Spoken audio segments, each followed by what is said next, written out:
ನಾನು ಬಹಳ ಸರಿ ಹೇಳಿದ್ದೀನಿ, ಹಿಂದೆ ಮಾಧ್ಯಮಗಳಲ್ಲೂ ಹೇಳಿದ್ದೀನಿ, ಪಾಡ್ಕಾಸ್ಟ್ಗಳಲ್ಲೂ ಹೇಳಿದ್ದೀನಿ. ಕೇಂದ್ರಕ್ಕೆ ಹೋಗಲಿಲ್ಲ ಅಂದರೆ ರಾಜ್ಯದಲ್ಲಿ ಇರಲೇಬೇಕಲ್ವಾ? ನೋಡಿ, ಇಲ್ಲಿ ಇರುವಂತಹ ನಮ್ಮ ಹಿತೈಷಿಗಳು ಯಾರೇ ಇರ್ಬೋದು, ಎಲ್ಲ ಚಾಮರಾಜ ಕ್ಷೇತ್ರದವರೇ ಮ್ಯಾಕ್ಸಿಮಮ್ ಇರುವಂಥದ್ದು. ಹಾಗಾಗಿ ಇಲ್ಲಿ ಈ ಕ್ಷೇತ್ರನೂ ಕೂಡ ಇವತ್ತು ಕಾಂಗ್ರೆಸ್ಸಿನ MLA ಇದ್ದಾರೆ.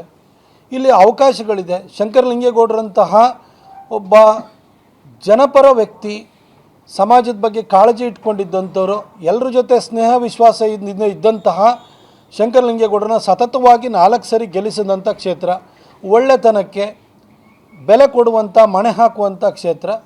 ಸಹಜವಾಗಿಯೇ ಅದ್ರ ಬಗ್ಗೆ ನಾನು ಯೋಚನೆ ಮಾಡಿದ್ದೀನಿ. ಹಾಗೂ ನಮ್ಮ ಕಾರ್ಯಕರ್ತರು ಇರ್ಬೋದು, ನಮ್ಮೆಲ್ಲರ ಹಿತೈಷಿಗಳಿರ್ಬೋದು, ಅವರ ಅಪೇಕ್ಷೆನೂ ಅದಾಗಿದೆ. ಸಾಮಾನ್ಯವಾಗಿ ಯಾವುದೇ ಕ್ಷೇತ್ರ ಆಗಲಿ, ನಾವೊಂದು ಕ್ಷೇತ್ರವನ್ನು ಯೋಚನೆಯನ್ನು ಮಾಡಿ, ಅದರ ಸಾಧಕ ಬಾಧಕಗಳನ್ನು ಯೋಚನೆಯನ್ನು ಮಾಡಿ ನಾವು ತಯಾರಿಯನ್ನು ಮಾಡ್ತೀವಿ. ಖಂಡಿತ ನಾನು ತಯಾರಿ ಮಾಡ್ತಾಯಿದ್ದೀನಿ. ಹಾಗೇನಿಲ್ಲ. ಈಗ ನೋಡಿ, ಕೃಷ್ಣರಾಜ್ಯದಲ್ಲಿ ವತ್ಸಣ್ಣ ಇದ್ದಾರೆ, ನಾವು JDS ಅಲಯನ್ಸಲ್ಲಿದ್ದೀವಿ. ಹಾಗಾಗಿ ನಮ್ಮ ಚಾಮುಂಡೇಶ್ವರಲ್ಲಿ GT ದೇವೇಗೌಡರಿದ್ದಾರೆ, ಹುಣಸೂರಲ್ಲಿ ಹರೀಶ್ ಗೌಡರಿದ್ದಾರೆ. ಹಾಗೆ ಈ ಕಡೆ ನಮಗೆ ಬೇರೆ ಬೇರೆ ಕ್ಷೇತ್ರ, ನನ್ನ ಲೋಕಸಭಾ ಕ್ಷೇತ್ರದ ವ್ಯಾಪ್ತಿಯಲ್ಲಿ ಬರುವಂಥದ್ದು. ಹಾಗಾಗಿ ಇಲ್ಲಿ ಚಾಮರಾಜ ಕ್ಷೇತ್ರ ಅದ್ಭುತವಾದಂಥ ಕ್ಷೇತ್ರ ಇದು.